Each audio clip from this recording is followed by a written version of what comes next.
কিছুমান মানুহৰ ঘৰৰ সোফাবিলাক লেতেৰা হৈ থাকে, সেই সোফাটো ক্লিন কৰিব। কাৰোবাৰ আপোনাৰ চিনটেক্স লেতেৰা হৈ থাকে, সেইখিনিও ক্লিন কৰিব। সেই কোম্পানীটোৰ লগত আমি টাই আপ সেইটো কাৰণে কৰিছোঁ যে অকল গাড়ী বা বাইক বুলি নহয়, আপোনালোকে ঘৰৰ সোফা, আপোনাৰ চিনটেক্স, AC সেইবিলাকো ক্লিন কৰিব তেখেতলোকে। এতিয়া আপোনাৰ সপোনৰ বাহনখন বা আপোনাৰ মৰমৰ বাহনখন গাড়ীয়ে হওক বাইকেই হওক ধুবলৈ আনিব পাৰে গোলাঘাটৰ এইটো আপোনাৰ বেংগলী স্কুলৰ একদম ওচৰতে আছে স্মাৰ্ট কাৰ ৱাছ। বলক ভিতৰত দেখুৱা কি কি ফেচিলিটি আছে আপোনাক কৈ যাম। বৰ্তমান এতিয়া নতুনকৈ খোলাৰ বাবে 99ত আপোনালোকৰ গাড়ী বা বাইক এতিয়া তেওঁলোকে ইয়াত ৱাছ কৰি আছে। আপোনালোকৰ মৰমৰ বাহনখন ইয়াত লৈ আহিব পাৰে, থৈ যাব পাৰে আৰু তেওঁলোকে ধুনীয়াকৈ ধুই আপোনালোকক বাহনখন দি দিব। সোমাই আছো গাড়ীৰ ভিতৰত আৰু ধুই আছে মোৰ গাড়ীখন। এতিয়া যিহেতু বাৰিষা বতৰ আৰু বাৰিষা বতৰ সাধাৰণতে সোনকালে সকলোৰে গাড়ী বা বাইকবোৰ লেতেৰা হৈ পৰে, গতিকে আপোনালোকে আহিব পাৰে গোলাঘাটৰ। এতিয়া খুব বেছি দিন হোৱা নাই, এখন খোলা আজি 3-4 দিন নতুনকৈ মুকলি কৰিছে স্মাৰ্ট কাৰ ৱাছ। ধুনীয়াকে তেওঁলোকে গাড়ীখন ধুই আছে, ভিতৰত বহি আছো আৰু পিছফালে মেচিন, ধুনীয়া ধুনীয়া মেচিন, ডাঙৰ ডাঙৰ মেচিন আৰু মেচিনেৰে গাড়ীখন ধুই আছে। গোলাঘাট ডায়েৰী, গোলাঘাটে চুকে কোণে আমি খবৰ বিচাৰি যাওঁ। জেড ৱাছৰ কি আছে, ইয়াৰ বিশেষত্বটো কি হ'ব? জেড ৱাছৰ মেইন বিশেষত্ব হ'ল ইয়াত টাইম কম লাগিব, ফাষ্ট হ'ব কামটো আৰু অলপ দেখনীয়া হ'ব বস্তুটো চাইন। আমি সেইকাৰণে আমি ওপৰত লিখা আছে smart car wash fast clean shine. Fast clean shine. এইটো গোলাঘাট যোৰহাট গোলাঘাটৰ ভিতৰত গোলাঘাটত ফাৰ্ষ্ট টাইম হৈছে আৰু first time in Golaghat, first time in Golaghat একদম। Z wash machine, Z wash machine আপোনাৰ অট'মেটিক কাৰ ৱাছিং হয় এইটো। আৰু ইয়াত মানে আপোনাৰ টাইমিংটো বহুত কম লাগিব আৰু বিশেষ মানে কি আমাৰ যিবিলাক কেমিকেল ইউজ কৰোঁ ৱেক্স আৰু আপোনাৰ যিটো ফোম ইউজ কৰোঁ সেইটো অলপ মানে বাহিৰৰ ইম্পৰ্ট কৰা হয় আৰু পুৰা চাইনিংটো সেইকাৰণে ধুনীয়া আহিব আপোনাৰ। এতিয়া মানে ধৰক লেবাৰ নালাগে, মেচিনে কৰিছে। ৱাটাৰৰ যিমানখিনি কাম আছে গোটেইখিনি মেচিনে মাৰি আছে।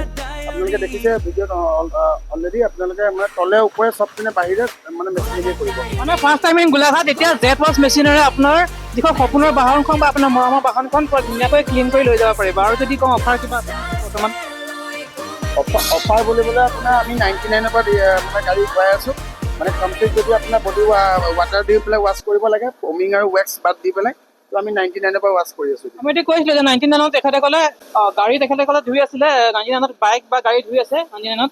আৰু এটা আমি দিছোঁ অফাৰ এটা, আমি এটা অফাৰ দিব পাৰোঁ ৰাইজক, আমাৰ মোক গোলাঘাটৰ যিখিনি ফলোৱাৰ্ছ বা ভিউৱাৰ্ছক, যে আমি আপোনাক দিছোঁ ফোন নম্বৰ। সেই ফোন নম্বৰকেইটা যোনে ফাৰ্ষ্টে ফোন কৰিব 3জন মানুহক আমি 3জন মানুহৰ গাড়ী ফ্ৰীকে ধোৱাব পাৰোঁ। নিশ্চয় নিশ্চয় অফাৰ দিছে তেখেতে। অফাৰ দিছে গোলাঘাট ডায়েৰী হৈ পেলাই। ধৰ প্ৰথম যি 3জনে এপইণ্টমেণ্ট ল'ব তেখেতলোকক আমি গোলাঘাট ডায়েৰী পিনৰ পৰা তিনিখন গাড়ী আমি খালি বেলেগ বেলেগ ঘৰৰ হ'ব লাগিব। বেলেগ বেলেগ ঘৰ হয়, এটা ঘৰৰ 3খন গাড়ী আছে, এনেকে নহ'ব। বেলেগ বেলেগ কাষ্টমাৰে একদম ইমিডিয়েট ফাৰ্ষ্ট 3জন, যোন 3জনে চাই প্ৰথমে যে তেওঁলোকক মানে ফোন কৰিব যে আমাৰ গাড়ী আছে, গাড়ী ধোৱাব বিচাৰিছোঁ, লগে লগে আমি গাড়ী বুলি নহয়, একচুৱেলি আমি বাইকো ধোৱাওঁ। বাইক গাড়ী যোনে ধৰে 3টা আমি অফাৰ দি দিছোঁ। বাইক গাড়ী যোনে এপইণ্টমেণ্ট কৰে প্ৰথম তিনিখন বাইক বা গাড়ী আমি অফাৰ দি দিছোঁ, আপোনাক ফ্ৰীকে ধুৱাই দিম। আৰু কি কি আছে আপোনালোকৰ ইয়াত মানে হেৰি চাৰ্ভিছবিলাক কি কি? আপোনালোকেতো অলমষ্ট ৱাশ্বিংটো দেখিছে, লগতে আমি ৰাবিঙৰো কাম কৰিম, প্লাছ আপোনাৰ ডেণ্টিং পেইণ্টিঙৰ লাহে লাহে কাম ষ্টাৰ্ট হ'ব। আৰু আপোনাৰ যোনটো ইঞ্জিন ৱাছ হয়, আপোনাৰ মানুহৰ ইঞ্জিনটো বহুত লেতেৰা হৈ থাকে, সেইটো আমি ষ্টিম দি পেলাই ৱাছ কৰিম। সেইকেইটা মেচিন আমাৰ অলৰেডি অৰ্ডাৰ হৈ আছে, আহি আছে। স্কিন ৱাছটো অকণ ৰিক্সৰ কাম। ইঞ্জিনৰ যিটো হয় সেইটো আপোনাৰ অলপ ৰিক্সৰ হয়, সেইটো আপোনাৰ সেইকাৰণে আমি ষ্টিম দি পেলাই কৰিম। আপোনাৰ এইটো মেচিনটো অলপ ইম্পৰ্টেড হয়, বাহিৰৰ পৰা আহি আছে। সেইটো আপোনাৰ ষ্টিম ৱাছ বুলি কয়, সেইটো আমাৰ ইয়াত এভেইলেবল পাব। বাকী আৰু আমাৰ লগতে আৰু এটা আপুনি হোম ছাৰ্ভিচৰো পাব। আপোনাৰ এটা কোম্পানীৰ লগত আমাৰ টাই আপ হৈছে যে বৰ্তমান চাইন'লজি বুলি কয়, সেইটো আপুনি এপছ পাব প্লে ষ্ট'ৰ, এপ ষ্ট'ৰ। তাত আপোনালোকে এপইণ্টমেণ্ট লৈ পিনে আপুনি ঘৰতো বুক কৰি পেলাই ধোৱাব পাৰিব গাড়ী। আপোনালোকৰ ইয়াৰ পৰাই যাব নিমান? মানুহ আমাৰ ইয়াৰ পৰা যাব। এইটোতো হোম ছাৰ্ভিচ।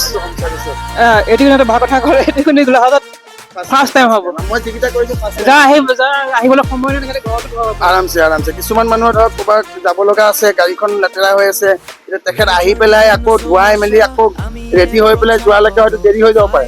তেতিয়াহ'লে সেই চাইন'লজি বুলি যিটো এপছ আছে, আপোনালোকে প্লে ষ্ট'ৰ, গুগল বা এপ ষ্ট'ৰৰ পৰা ডাউনলোড কৰি ল'ব। তাতে আপোনালোকে এপইণ্টমেণ্টটো বুক কৰিব, আমাৰ ইয়াৰ পৰা ল'ৰা গৈ পেলাই আপোনাৰ ঘৰত দি থৈ আহিব।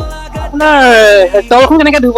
গাড়ীত ধৰক আপোনালোকে ইয়াততো ধৰক হেৰিটো আছে, স্পেচটো আছে, এই ঘৰত ধুলে কেনেকে? মেচিন দি পেলাই ধুব। মেচিন দি কিনে ধুব? এইটো মানে যিটো ৱাশ্বাৰ মেচিন আছে, হেণ্ড মেচিন, সেইটো হেণ্ড দি হ'ব। ঘৰত আপোনাৰ অট'মেটিকটো চিষ্টেম নহয়, ধৰক এইটো ইয়াৰ কাৰণে স্পেচিয়েলি। ঘৰতো আপোনাৰ যিখিনি মেন দি ধুব, মানুহে দিয়ে ধুব। আৰু তাত খালি আমাৰ দুটা বস্তু আপোনালোকে মানে কাষ্টমাৰে প্ৰভাইড কৰিব লাগিব, যিটো ৱাটাৰটো আৰু আপোনাৰ ইলেক্ট্ৰিচিটিটো, এই দুটা মানে তেখেতলোকে প্ৰভাইড মানে কৰিব। যাৰ ঘৰত মানে পানীৰ সুবিধা ধুনীয়াকে আছে তেওঁলোকে ঘৰতো তেওঁলোকক মানে ফোন কৰি নহয় একচুৱেলি এপছটো কথা ক'লে এপছৰ থ্ৰুৱে দি গৈ আপোনালোকে নিজৰ ঘৰতো আপোনালোকৰ গাড়ীখন ধোৱা পাব। যাৰ সময় নাই আহিবলৈ তেওঁলোকে মানে ধৰক ইমাৰ্জেঞ্চি হৈছে, ইমাৰ্জেঞ্চিৰ কাৰণে মানে বুক কৰিলে এপছৰ ধৰক মানে হেৰি নামটো ক'লে এপছৰ নামটো, সেইটো এপছত তেওঁলোকে বুক কৰিব লাগিব। বুক কৰিলে লগে লগে ঘৰলৈ গৈ আপোনালোকৰ গাড়ীখন দি থৈ আহিব।